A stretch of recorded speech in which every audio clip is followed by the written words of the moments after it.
નમસ્કાર દર્શક મિત્રો, બોડેલી નંબર 1 ન્યૂઝમાં આપનું સ્વાગત છે। Chhota Udepur big breaking news. Chhota Udepur જિલ્લા કલેક્ટર શ્રુતિ ચારણની બદલી। 2024 ચૂંટણી ટાણે બદલીઓનો રણધેરો પીટાયો। ગુજરાત રાજ્યના 49 જેટલા આઈએએસ અધિકારીઓની બદલી કરવામાં આવી, જેમાં છોટાઉદેપુર જિલ્લાના કલેક્ટર શ્રુતિ ચારણની ગાંધીનગર વાસ્મો ખાતે એક્ઝિક્યુટિવ ઓફિસર તરીકે નિમણૂક કરવામાં આવી છે।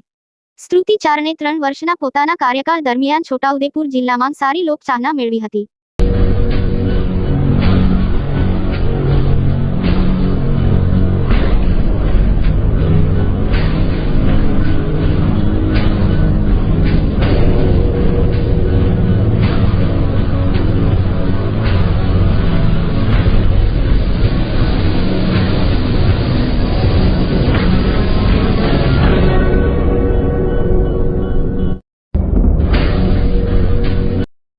અવનવા રોજબરોજના સમાચાર જોવા માટે જોતા રહો બોડેલી નંબર 1 ન્યૂઝ ચેનલ। ને જો આપે અત્યાર સુધી આ ચેનલને સબસ્ક્રાઇબ ન કરી હોય તો સબસ્ક્રાઇબ કરો અને શેર કરો।